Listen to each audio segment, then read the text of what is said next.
Conformity is adhering to a norm set by a group of people rather than saying what you truly think is right. Solomon Asch, inspired by the late Edward L. Thorndike, wanted to test just why people conform and how they conformed. He did this by setting up a simple task. Name which was the longest out of a couple choices like we have on the board.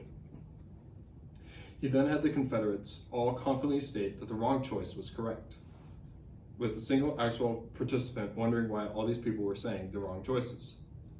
Would they conform to the group or would they not? In 76% of the studies, participants conformed at least once to the incorrect answer. Let's see if the people on Hood College campus will conform as well. Hi. Hey. Can I ask you a question? I guess. What did you have for dinner? That's kind of personal. Oh, okay. Can I ask you another question? Yeah. Okay, so looking at these lines right here, which one matches best up to the target line? C. You're wrong.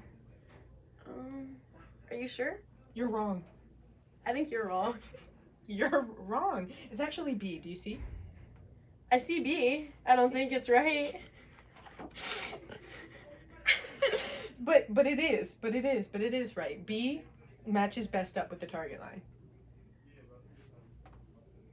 I'm pretty sure it's C. Oh. Hi, I'm here with Juan. Who'd you throw like Funchess? Gerald. Williams. I got burnt Simo Anch. Okay, so in front of me I have a target line and 3 other lines. Out of these 3 lines, Can you bring it closer? Yeah, get him out of here. He's done. out of these 3 lines, I need you guys to tell me which one matches the most with the target line. Let's start with you, Juan. Which one do you think matches the most? I'm gonna have to go with C. Okay. A. There we go. We'll go with C2. We'll go with C. There we go. You know, with that A squad. Okay. What if I told you 2 that you guys were wrong and it was A? What? Wait, it's how? A. It's How? A. How's that Hold on, possible? listen, It's fool. A. When you look at it from this perspective, fool, look at it. Hey, you see the lines? Hey, right here, It's look. it's not about the line. It's about this line. Oh my goodness! Exactly. It's about this line, fool. It's not about this line. Exactly. What is this? Hi, what's your name? Levi, It's nice to meet you. nice to meet you as well. Can I ask you a question? Of course.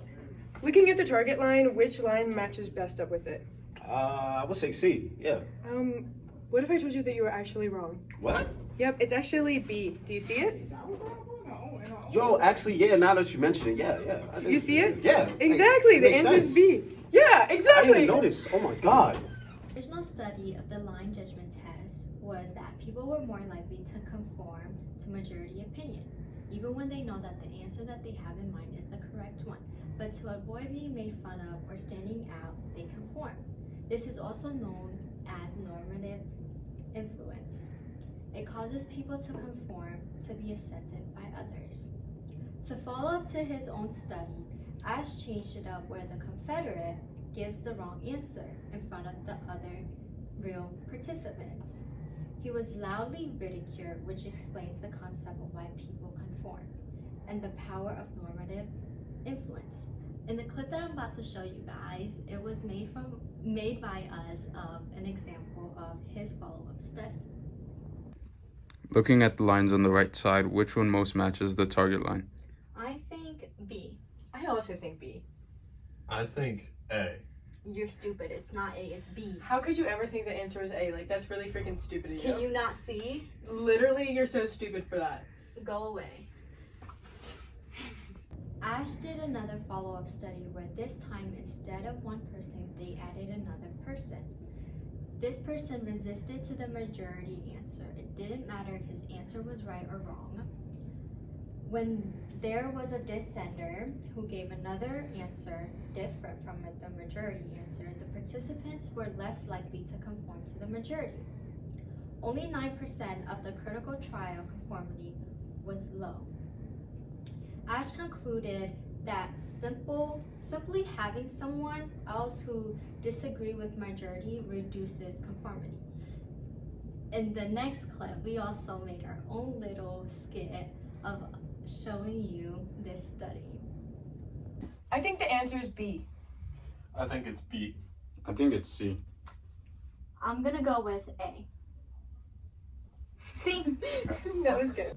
Warren Doyage and Harold Gerard created a study where this time the participant can see and hear the incorrect response from the majority, but they can record their response privately.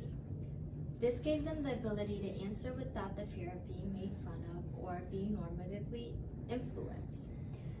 This study did reduce conformity, which shows that when participants know that their answers will be hidden, they are more confident and rely on their own judgment rather than being concerned about being approved by others. Remember how I said the study did reduce conformity? Well, it didn't all the way. Some participants still conformed because they believed that the majority were correct, which demonstrates informational influence, where people conform because they think others have the correct information. They basically convince themselves by the wrong answer. They're convinced by the wrong answer. The study had inspired researchers to see who would conform more. Do children conform more or do adults? One of the study also examined conformity on younger children.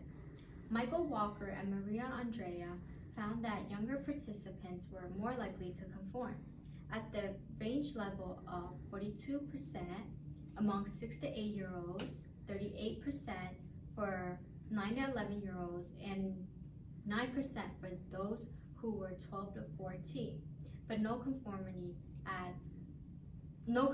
at all among those among the age of 15 to 17 years old. I'm going to tell you about the impact of Ash's line study test, and I have my friend Melon here with me today. Ash's line study test was so crucial in developing the idea of conformity. It revealed that people would rather agree than disagree, even when they are right, to avoid looking stupid. In some cases, people did stick to the right answer, which we saw in our own interviews, but the majority did not. Beyond the studies, it was shown that the test also showed resistance and independence. These components have been forgotten about, and many people just look at the aspect of conformity and how people conformed. A lot is to be considered when looking at Ash's test, and the question of why do people care so much about what other people think will never be answered. What is to be concluded from Ash's line study? If one views the results as a pessimist, it is very easy to draw negative views on one's own independence. But in many cases, conforming can be the correct and logical choice rather than choosing your own independence. Often, conforming is what's needed to pick up on valuable information and figure out where to go and what to do. Conforming also tells us we are right, as others are doing it as well. It reinforces the trust factors in our brain and tells us what we are doing is correct. This can be looked at negatively and very easily twisted into humans must conform when they do not know what to do. This is where independence is needed. Independence is needed in the face of opposition rather than figuring out where you need to go to class or whether a line matches up with another line.